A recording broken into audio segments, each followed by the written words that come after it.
By some curious chance, one morning long ago, in the quiet of the world, when there was less noise and more green, and the hobbits were still numerous and prosperous, and Bilbo Baggins was standing at his door after breakfast, smoking an enormous long wooden pipe that reached nearly down to his woolly toes, neatly brushed, Gandalf came by.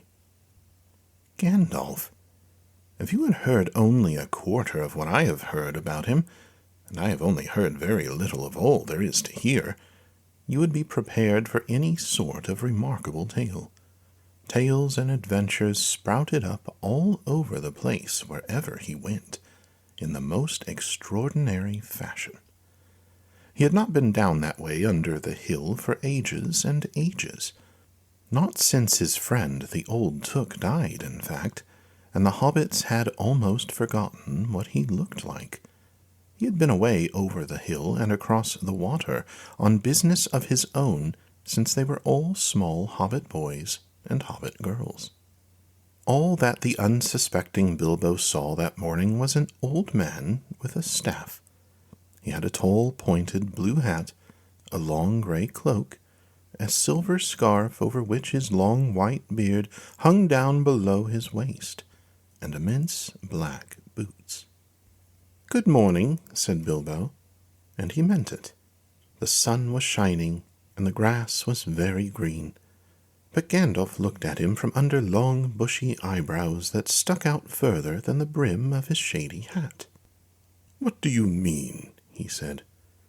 "Do you wish me a good morning, or mean that it is a good morning whether I want it or not, or that you feel good this morning, or that it is a morning to be good on?"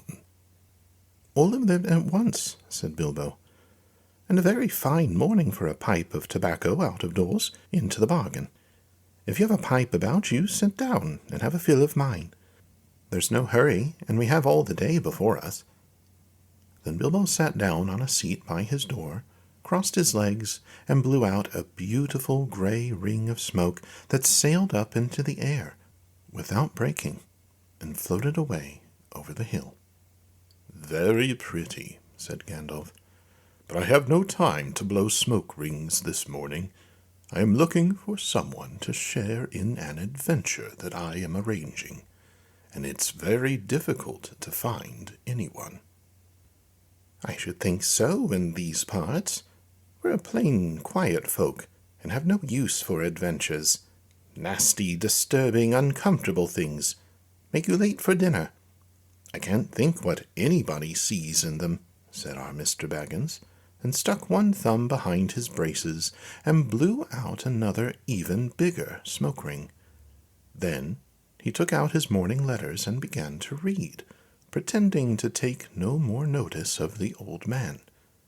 He had decided that he was not quite his sort, and wanted him to go away. But the old man did not move. He stood leaning on his stick and gazing at the hobbit without saying anything, till Bilbo got quite uncomfortable, and even a little cross. "Good morning," he said at last. "We don't want any adventurers here, thank you.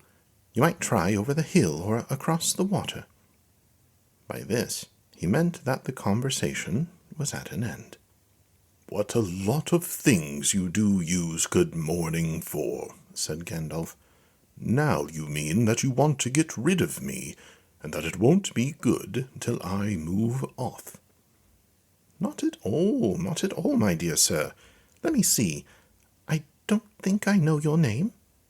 Yes, my dear sir, and I do know your name, Mr. Bilbo Baggins, and you do know my name, though you don't remember that I belong to it. I am Gandalf, and Gandalf means me. To think that I should have lived to be good morninged by Belladonna Took's son, as if I was selling buttons at the door." Gandalf! Good gracious me! Not the wandering wizard that gave old Took a pair of magic diamond studs that fastened themselves and never came undone till ordered? Not the fellow who used to tell such wonderful tales at parties about dragons and goblins and giants, and the rescue of princesses, and the unexpected luck of widows' sons. Not the man that used to make such particularly excellent fireworks.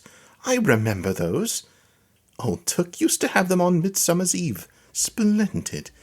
They used to go up like great lilies and snapdragons and laburnums of fire, and hang in the twilight all evening. You will notice already that Mr. Baggins was not quite so prosy as he liked to believe. Also, that he was very fond of flowers.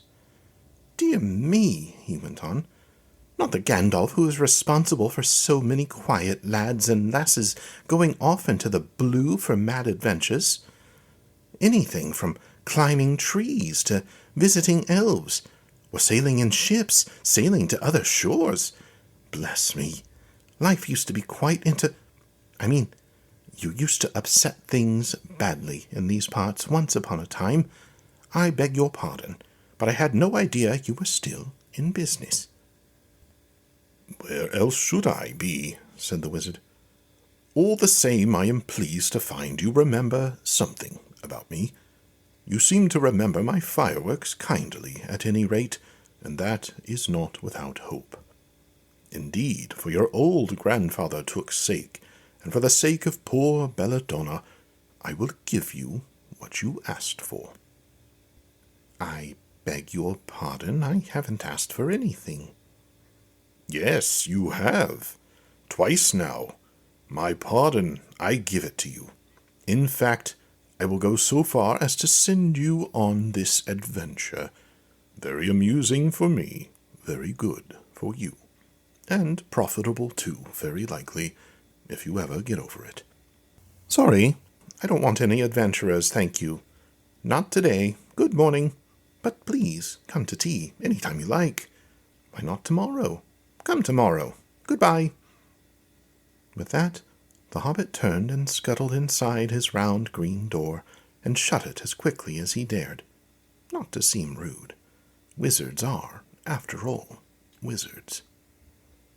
What on earth did I ask him to tea for? He said to himself as he went to the pantry. He had only just had breakfast, but he thought a cake or two and a drink of something would do him good after his fright.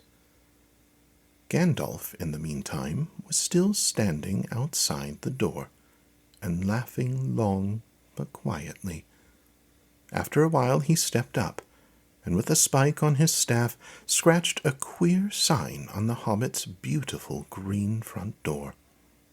Then he strode away, just about the time when Bilbo was finishing his second cake and beginning to think that he had escaped adventures very well.